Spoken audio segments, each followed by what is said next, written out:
Paano naman po mag-delete ng Google account? So, tanong yan ni Lods Lucero dito sa isang tutorial natin. So, yan po mga Lodis ang ituturo natin sa video na ito. So, para dun sa mga hindi pa nakakaalam kung paano po i-delete ang inyong mga Google account, especially po kung hindi nyo na po yan ginagamit. So, ituturo ko po sa inyo. So, mayroon na ako nitong tutorial nito dati. So, medyo matagal na. So, i-update ko lang po sa inyo kasi 2025 na po. So, ganito lang po mga lodis ang gawin nyo kung paano nyo po ma-permanently delete ang inyong mga Google account. Sa inyo pong mga cellphone, hanapin nyo lang po ang setting. Ayan. Pagdating po dito sa setting ng inyong mga cellphone, so scroll up nyo lang po, scroll up nyo. Hanapin nyo lang po ang Google. Ayan. Pwede nyo pong i-search dito, yan sa search bar ng setting nyo. Or pwede nyo pong i-scroll up and then hanapin mo ang Google. So, ang iba naman po, nasa account po yan mga lodis. Ang iba nasa Google. So, i-open nyo lang po kung ano po dyan available at kung saan nyo po makikita yung inyong Google. Ngayon po, lalabas po ito, Google Service. Kung marami pong nakalagin na Google sa inyong mga cellphone and then hindi po ito yung account na gusto nyo pong i-delete, kailangan nyo po munang mag-switch, okay? I-switch nyo po muna yung account. So, i-click nyo lang po yung malit na arrow na yan, ayan, head arrow. And then, dito po, lalabas po dito yung mga Google account na nakalagin sa inyong mga cellphone. So, i-click nyo lang po yung account na gusto nyo pong i-delete. So, halimbawa po ito. And then, i-click po ulit natin itong arrowhead na yan.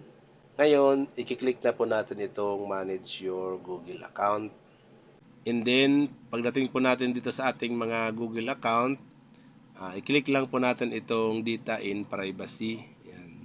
And then, dito po sa data and privacy, i-scroll up lang po natin. I-scroll up natin. Scroll up natin dito sa pinakababang part. Ayan. So, ito po yung pipiliin natin mga lodis. Ayan. Delete your Google account. Delete your entire Google account in data. Okay? So, ito po yung siselect natin.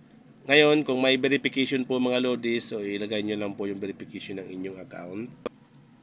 Pag once po na na-verify na po na sa'yo po yung account na yan, so lalabas na po ito, delete your Google account, yan. So ang mga madidelete po niyan mga lodis, yan dito, ang inyong Gmail, lahat po ng inbox nyo or email po na receive nyo sa inyong email, lahat po yan lodis, madidelete, okay? So kung may mga importante po kayong email doon, isave nyo po muna mga lodis o pwede nyo pong i-forward sa ibang email nyo. Ang inyong Google Photo, yung madidelete po yan. YouTube channel po, associated channel will be deleted yan po.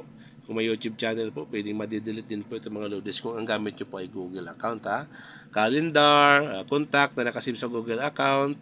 Ayan po. Hindi na Google Play apps and digital po. Ayan po mga lodis. Mawalan po kayo ng access dyan mga lodis. Tulad sa TV, books, kung ano man po na pinagagamitan nyo ng Google account na gusto nyo pong i-delete. So dito po sa baba, ayan. So, may dalawa po kayo ditong kailangan i-check na box. Ayan, i-click nyo lang po ito. Yes, I acknowledge. And then, yes, I want to permanently delete this Google account. All data. So, pag once po na click nyo na yan, so i-click nyo na po sa pinakababa na delete account.